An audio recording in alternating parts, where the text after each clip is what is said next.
बिलासपुर में दक्षिण पूर्व कोयला क्षेत्र SCCL के श्रद्धा महिला मंडल डहरले 2 दिवसीय आनंद मेला के आयोजन करेगी। एक आखिरी दिन महिला सशक्तिकरण के अलग अलग विषय पर कार्यक्रम के भी आयोजन करेगी। ये मौका में अक्षम महिला मन ला 20 लाभार्थी मन के सूची के आधार पर ई रिक्शा और हाथ ठेला प्रदान करेगी। ये मौका में 4 महिला और 6 पुरुष मन ला घलो उनका व्यवसाय करे बर ठेला उपलब्ध कराएगी।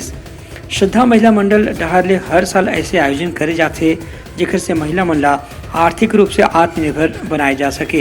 यह मौका में अलग अलग क्षेत्र के उत्पाद तैयार करने वाला 80 महिला समूह ला स्टॉल उपलब्ध कराई गई से जेमन के उत्पाद ला प्रदर्शित करे से उमन ला यहाँ काफी आमदनी हुई। श्रद्धा महिला मंडल के आनंद मेला में SCCL कर्मचारी परिवार के लोगन मन घलो बहुत उत्साह के संग में भाग लीन। ओमन के उत्साह बर यहाँ आनंद मेला में अलग अलग राज्य के पारंपरिक पकवान और व्यंजन ला भी प्रदर्शित करे गई से जेकर जम्मो अवैया मन भरपूर आनंद लीन।